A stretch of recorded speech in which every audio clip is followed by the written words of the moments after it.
I remember that night as if it happened just yesterday. It was my mother's birthday, and the house was filled with relatives, music, and the smell of roasted chicken and chocolate cake. Everyone was laughing, clinking glasses, and sharing stories. I had been working all day, barely had the time to change out of my office clothes, but I rushed there because I knew how much birthdays meant to her. I stood quietly in the corner, smiling, holding a plate of food I wasn't really hungry for. I was just glad the family was together. But then she looked at me, right in front of everyone, and said the words that have stayed in my chest, like a wound that never heals. "Ethan, you'll never measure up to your brother. Daniel is the one who takes care of this family." She said it casually, almost like it was a fact, like announcing the weather. But for me, it was like thunder crashing inside my head. For years, I had lived in Daniel's shadow. He was the golden child, the one with charm, the one who seemed to always win the attention. And me? I was just Ethan, the other son, the one who worked quietly, the one who never got noticed. But that night, when my mother compared me to him so openly, something inside me finally broke. My hands trembled, and my heart was pounding so hard I could hear it in my ears. I put my plate down and stood up. My voice shook, but I spoke louder than I ever had before in that house.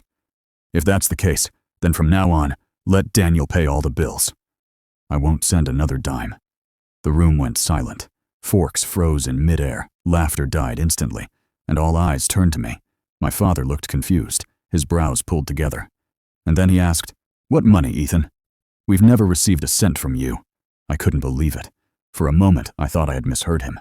My throat went dry, and the room blurred. All those years, all those transfers, the envelopes of cash, the payments for hospital bills, the help with rent, where had it gone? And then, as I looked across the table at Daniel, I saw it. That little smirk he tried to hide. And suddenly, everything made sense. For more than 2 decades, I had been sending money home, thinking I was keeping the family afloat. When my mother had surgery, I paid for it.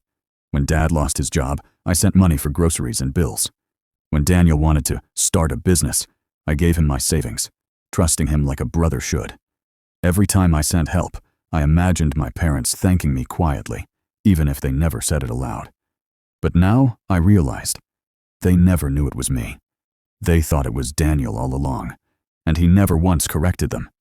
He let them believe the lie. He let them crown him the hero, while I lived like a shadow. That night, I walked out of the house with shaking hands and a storm inside my chest. I could still hear the whispers of my relatives, the awkward silence, my mother's eyes wide with shock, my father's face pale with confusion. I didn't say goodbye. I didn't even look back.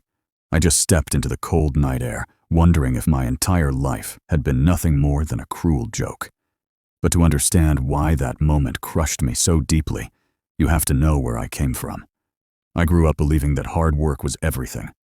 At 18, while my friends were still figuring out college or chasing girls, I was working double shifts at a factory. My clothes smelled like smoke and oil, and my hands had calluses before I even turned 20. But I didn't mind. I told myself that every hour I worked, every dollar I earned, was helping my family. When my parents needed money for the mortgage, I skipped meals and wired cash home. When Daniel struggled with college fees, I sent him more than I could afford, telling myself he just needed a chance. Every decision I made was with one thought: family first. And yet, through it all, I stayed invisible. Family dinners were the worst. I'd come home exhausted from work, hand over envelopes of cash, and sit down at the table only to hear my mother praise Daniel. "Daniel, you're such a responsible young man. Thank you for always looking after us." And he would just smile, not a word to correct her, not a word to give me the credit I deserved. There were times I wanted to speak up, to say, "It's me, Mom. I'm the one sending the money." But something held me back every time.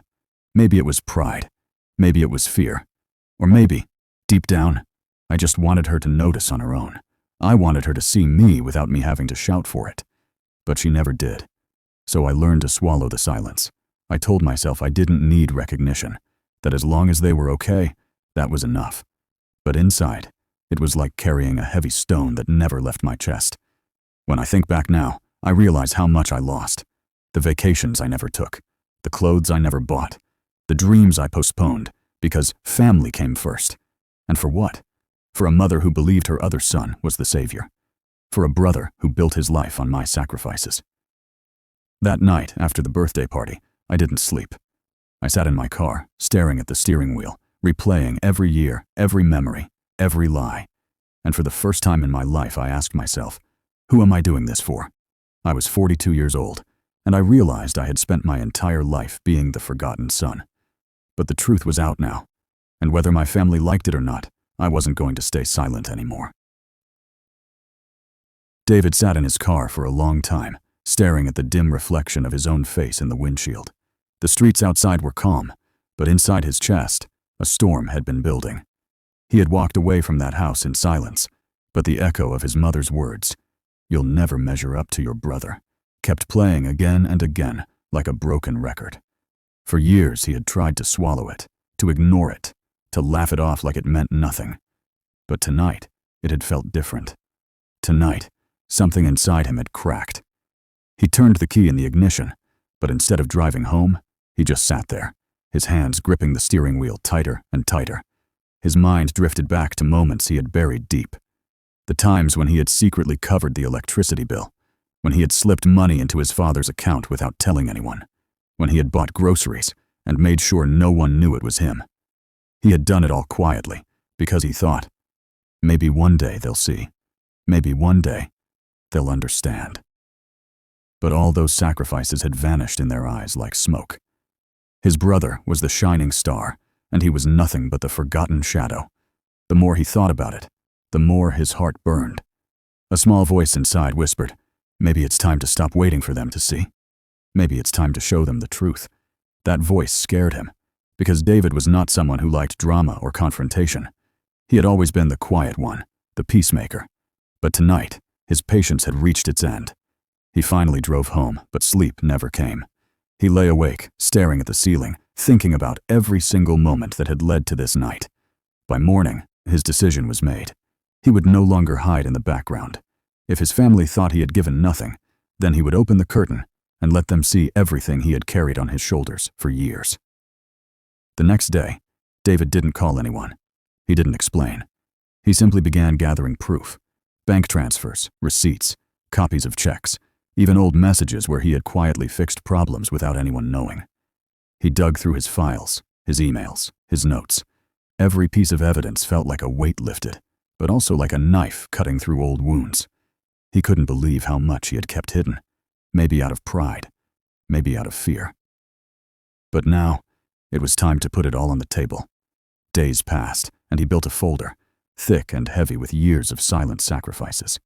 Looking at it, he felt two things at once: sadness that it had come to this, and strength that he finally had something no one could deny. When Saturday arrived, David knew the family would gather again, like they always did, and he knew this time he would not sit quietly in the corner. He would not swallow his pain while everyone praised his brother. This time, he would speak. He walked into the living room holding the folder, his steps steady, but his heart pounding hard. His parents, his brother Chase, even a few relatives were there. The usual chatter filled the air, laughter bouncing off the walls. But as David stood near the center of the room, silence slowly spread. They could sense something different in his eyes. He placed the folder on the table. "You've all believed a story for years," he said, his voice calm but carrying weight. "A story where Chase is the one who carries the family, and I am the one who does nothing. But tonight, I want you to see the truth." He opened the folder and began laying down papers one by one. Bank transfers with his name, grocery bills, utility payments, quiet donations, even medical bills from years ago that he had covered. Each paper landed like a stone in the silence of the room. His mother's smile faded. His father leaned forward, his face tightening. Chase shifted uncomfortably, for the first time not looking like the golden boy. David continued, his voice steady. "I never asked for recognition. I never wanted applause. All I wanted was for you to know that I was here, standing beside you all this time. While you praised Chase, I stayed silent. While you thought I was selfish, I was the one holding things together in the background. I never told you because I thought maybe love was enough. But love should not mean invisibility." For a long moment, no one spoke. The weight of truth hung heavy. His mother's eyes trembled with something between guilt and shock. His father's hands shook as he picked up one of the receipts. Chase finally muttered, "I didn't know," but his voice trailed off, hollow. David looked at them all, his chest rising and falling with years of suppressed breath finally released. "I'm not saying this to hurt anyone," he said softly. "I'm saying this because I can't keep living as if I don't exist. If you choose to keep ignoring me after this, then at least I'll know I gave you the truth." With that, he stepped back, leaving the folder on the table. He didn't need to argue anymore. The papers spoke louder than he ever could. The room stayed silent, but in that silence, David felt something he hadn't felt in years, a strange kind of freedom. For the first time, the weight wasn't just on his shoulders. The truth now belonged to all of them. And as he turned to leave, a thought flickered in his mind. Sometimes, the loudest way to speak is to finally stop being silent. David walked out of the room, the folder still lying open on the table, pages scattered like pieces of his hidden life, finally exposed. As he closed the door behind him, the night air felt colder than usual. He took a deep breath, trying to steady himself, but his heart was still pounding. He had spoken the truth, something he had never dared to do before. For the first time, he wasn't the quiet shadow living in the background. He was the man who had finally demanded to be seen. But what happens after the truth is revealed? That question haunted him as he drove back home. The silence in the car was heavy. He didn't know if his family would ever look at him the same way again. Part of him feared they would resent him even more, accuse him of making a scene, of trying to embarrass Chase. Yet another part of him felt a strange calm. He had nothing left to hide. When he reached his apartment, the city lights outside his window seemed sharper, almost unforgiving. He sat on the couch, staring at the phone on the table. 100 thoughts ran through his mind. Would his mother call? Would his father finally admit the truth? Would Chase confront him? Hours passed, and the phone remained silent. The next morning, David woke up to a single message. It was from his father. Just 3 words. "Come home tonight." No explanation, no emotion, just a summons. David stared at the message for a long time. His hands trembled as he set the phone down. He didn't know what awaited him, but he knew he couldn't avoid it. That evening, he returned to the house. The moment he stepped in, he sensed the tension. His parents were sitting in the living room, faces heavy, eyes tired. Chase was there too, but unlike his usual confident self, he looked restless, almost guilty. The folder David had left was still on the table, its contents neatly stacked now, as if someone had carefully gone through each page. His father spoke first. His voice was rough, almost breaking. "David, why didn't you tell us before?" David swallowed hard.